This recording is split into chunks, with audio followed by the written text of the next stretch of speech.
citizen channel, we're all staying safe and well. And our preview of an FA Cup semi-final. Had a few of these not so successful over the last few seasons, but let's hope we break the trend. Although looking at the overall record against this team in the FA Cup, it might prove harder than we think. But let's talk about Manchester City versus Sheffield United, of course.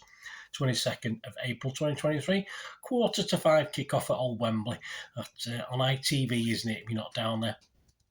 So join me as we'll have a look at other meetings or another meeting, and of course we'll look forward to what Pep's 11 is going to be after a tough game in Germany last night. Obviously a lot of wear and tear to the players. The pitch was awful, which didn't help things. I've no idea what reasoning behind that is, but perhaps we'll mention it, but we'll see. We got through it. Right, please, if you are new to the channel, push that subscribe button, push the bell notifications. Great to have you on board. All things City, of course, past, present and forever. If you pressing buttons, and you can press that little like button. I'm trying to get between 15 and 20 likes. I can get a few more. If you want to keep pressing those buttons, that'd be much appreciated. Yes, we've not got the greatest record in the FA Cup against Sheffield United. We've only played them 6 times. We've not exactly won any. We've not won any of them. We've drawn 2 and lost 4, so we've scored 2 goals and let 9 in, so it's not great. So we'll have to get better that. A lot of the games, of course, the first one we played was back in 1906. No, I wasn't there. Away at their place, we lost 4-1. In March 1914, we went to 3 games. Yes, we drew at home 0-0, drew away 0-0, and then lost at neutral Villa Park 1-0 in the second replay. In January 1939, just before war broke out, we lost away 2-0. And last time, let's have a look at last time. Yes, last time out was, of course, Balloon Gate. Most of you will remember that. 27th of January 2008, round 4 it was at Bramall Lane. 20,800 crowd with 6,662 Blues there. Were you there that day, guys? Let me know. And we were riding high in the Premier League. I think we sat 5th at the time. And we were undone, yes, by Division 1 Sheffield United. So they're in a division lower than us, so there are comparisons. Sheffield United that day, Kenny, Geary, Bromby, Morgan, Naismith, Gillespie, Speed, Martin Quinn. Shelton, he was replaced on 76 by Tong. Steed, he was replaced on 49 by Sharp. And they did not use Hendry, Kilgallen and Armstrong. City, yes, interesting team. Hart, Kurluka, Anuo, Dunn, Ball, Elano, Sturridge replaced him on 46. Hamann, Ireland replaced him on 62. Gelson, Petrov, and Penza. Giovanni replaced him on 71. Some great names. And Vassell. Subs not used, Schmeichel and Sun Jihai. So this is taken from the BBC match report at the time. Manchester City's travelling band of fans may have unwittingly had a hand in Shelton's opener. They probably did. A clutch of blue and white balloons littered City's goalmouth, and when Lee Martin, on loan from United, crossed to Shelton, the ball momentarily got lost amongst the balloons, leaving defender Ball bamboozled. Shelton managed to keep his eye on the ball and stabbed it home. The balloons were quickly burst. I mean, the fact is they should have been burst earlier. The game shouldn't have been allowed to continue, but incompetent referees are us. Nothing ever changes. And City pressed forward in search of the equaliser. And Penza headed over from 8 yards, and Elano had 2 good chances, first rattling the post with his right-footed effort before seeing his free kick from 25 yards clawed away by Paddy Kenny. Despite City's dominance, another break brought the Blades their second goal. Geary broke from the right-hand corner, turning to a cross which found Shelton before John Steed slotted it beyond Joe Hart. Martin Petrov was denied while Steve Quinn blocked a Darius Vassell shot. Richard Dunn almost took advantage for keeper Kenny error, only for the ball to fly wide. Sven-Goran Eriksson made an inspired switch at half-time, replacing the increasingly wild Elano with highly rated striker Sturridge. Yeah, I think he'd played for the youth team about 3 or 4 days previously. Within 2 minutes, the teenager found himself unmarked and able to rifle home Petrov's corner for his first senior goal for City. The play continued from end to end. City were forced to make some desperate tackles. Quinn headed Geary's cross just wide as the Blades harried away at City, and it looked as though Eriksson's men were running out of ideas. With every City attack, United were ready to respond with some stout defending before punting the ball downfield on the break. Shelton found himself on a course for a second, only for his shot to be blocked. Dunn rose well to collect Petrov's free kick, but headed wide before Kenny saved from Vassell. Substitute Giovanni scooped the ball high and wide. as City drove at the Blades' defence, and the home side's Billy Sharp did likewise at the other end. And that's how it stayed. It stayed 2-1 for Sheffield United. Another Wembley trip was denied us. We made up for it ever since, of course. Who's in charge? Well, sadly, we've got Stuart Atwell. Of course, his last match was the infamous derby match, the 2-1 defeat at Old Trafford, but we'll not bang on about that. He's ref City 20 times in all competitions, 15 wins, 1 draw and 4 losses. He's shown 31 yellow cards and 3 reds to City players. His linos are Lee Betts and Darren Cann, 4th official Jared Gillay. VAR, we got Tony Harrington. And his assistant making the brew is Shan Massielis. Yeah, I'm not going to say too much about that one. So how are they doing? Oh, Paul Heckingbottom, isn't it? Paul Heckingbottom's Sheffield United. Yeah, they sit second in the Championship as I'm recording this. Luton, who are below them, I think have just drawn. So literally need 2 points now from 4 games, and probably not that, because probably based on what we've seen, Luton and Middlesbrough, etc., are not going to win all their games. But in theory, 2 points from 4 home games is all they need now for automatic promotion up with Burnley. So a Premier League team in waiting, you'd say. To get to the semi-final, they won 2-0 at Millwall. They drew 3-3 at Wrexham, of course, a TV televised game. It was a good game, that. I remember watching it. Then they beat them 3-1 at home, another good game. They beat Wrexham 3-1. And then they won at home to Spurs, did very well, and they won at home to Blackburn Rovers. Of course, James McAtee scored the only goal in a 1-0 win over Bristol City last weekend. And of course, McAtee and Tommy Doyle are ineligible to play for this, which will be a big miss for them. But their standout player this season has been Ndiaye up top. He leads the goal scoring assist charts. He scored 14 goals with 9 assists. McBurney, 13 goals, 2 assists. McAtee, 8 goals, 5 assists. Berg, 6 goals, 6 assists. Ahem Hodzic, 5 goals, 2 assists. And Tommy Doyle, Tommy Doyle's got 4 goals and 5 assists. So there you go. So they're doing okay. They're doing fine. And are they better than Burnley that we beat 6-0? Of course they're not. But this is an FA Cup semi-final. This won't be anything like the same City team that played Burnley. So, yes, we're going to have to be at it because I'm sure Sheffield United will be well up for this. As I say, I don't think they have to worry too much about the league position. I think that'll sort itself out, and they're almost guaranteed, 99% guaranteed promotion anyway, so they won't have to hold anything back for this one. So it all leaves us, doesn't it? All leaves City, of course, and our big problem, or the bigger, well, it's a nice problem to have, is a game against Arsenal on Wednesday. And I've been a bit mean on Pep some years in the past because I think we've gone too soft on some semi-finals when we perhaps didn't need to.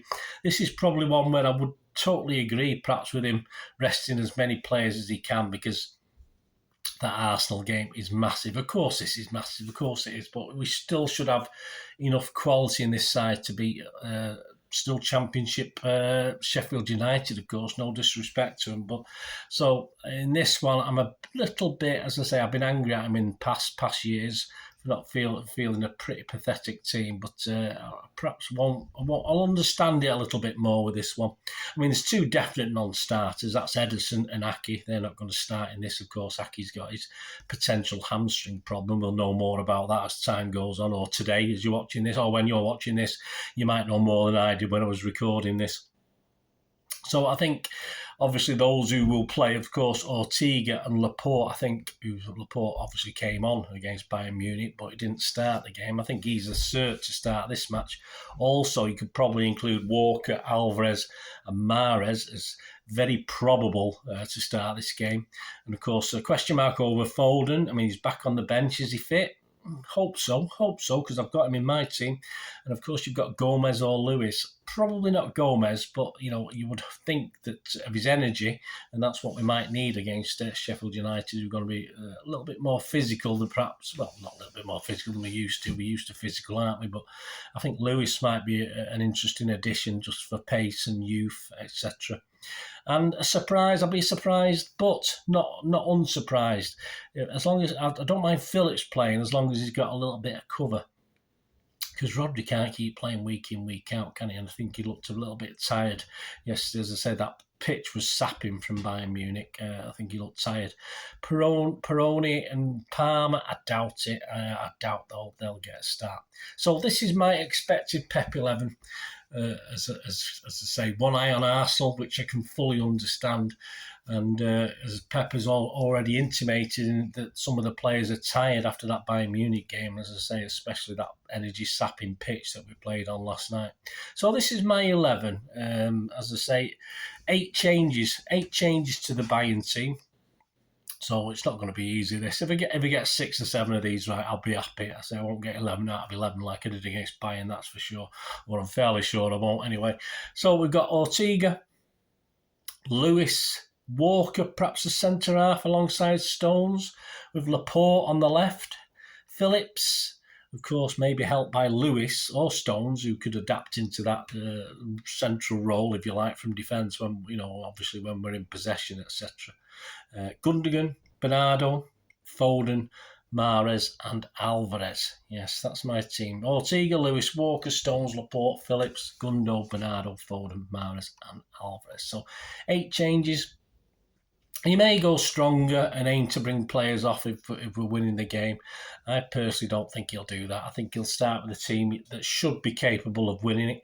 If he has to bring a couple of guys on towards the end just to sort of give them 20 minutes, 30 minutes, I'm sure we should be able to do that without any too much going against us. So it'll be interesting. Let me know what you think, guys. Let me know what your potential lineups are. It'd be great to hear from you. And of course, predictions. Yes, now on to predictions and a quick look at some of the betting. Not in great detail on this one this week. Andy Morrison has predicted a 4-1 win. Of course, Andy Morrison probably had to put this together about a month ago, so he's no idea what teams we're going to play. I'm going to go. I was playing with 3-2, 3-2. 4-3, something like that. But I'll go for 3-1. I'll go for a City 3-1 win.